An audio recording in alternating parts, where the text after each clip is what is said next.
હળવદ ખાતેથી ડ્રગ્સના જથ્થા સાથે ઝડપાયેલ આરોપીના ધારાસભ્ય સાથેના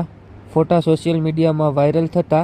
બાબતે કાંતિલાલ અમૃતિયા દ્વારા ખુલાસો કરાયો। બાબતે પ્રાપ્ત માહિતી મુજબ ગઈકાલ શુક્રવારે હળવદ ખાતેથી પોલીસે 2 શખ્સોને મેફેડોન ડ્રગના જથ્થા સાથે ઝડપી લીધા હોય, જેમાં ઝડપાયેલ એક આરોપી અહેમદ સુમરા ભાજપનો કાર્યકર્તા હોવાનું અને મોરબીના ધારાસભ્ય કાંતિલાલ અમૃતિયા સાથે નિકટનો સંબંધ ધરાવતો હોવાના આક્ષેપ સાથે વિપક્ષી આગેવાનો દ્વારા ધારાસભ્ય સાથે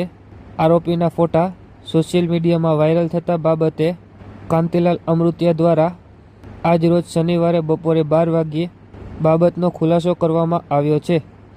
તાજેતરમાં મારી સાથે ફોટો પડાવી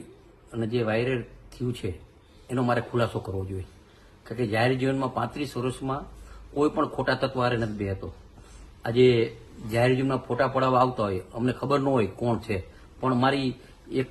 ઇમેજ છે કે મોરબી જિલ્લામાં કોઈ પણ ખોટા માણસ 2 નંબરના ધંધા કરતા હોય એને હું સેટલમેન્ટ નથી કરતો,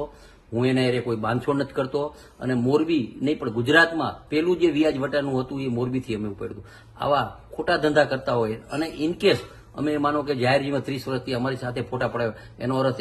એવો નથી કે અમારા કોઈ ભાઈબંધ છે, અમારા કોઈ ભાઈબંધ છે નહીં। અને આ ફોટો વાયરસ થયા તરત જ મેં એસપી શ્રીને કડક હાથે કામ લેવાનું એને સૂચના આપી છે, ને આવા કોઈ ફોટા અમારા સાથે પડાવી અને અમારો દુરુપયોગ કરે એવું અમે જરાય સહન કરશી નહીં, ને આ અમારા કોઈ મિત્ર છે નહીં। અને મોરબીમાં આવા કોઈ પણ ખોટા ધંધા હાલતા છે એના અમે કાયમ માટે કડક છીએ અને કાયમ કડક રહેશી।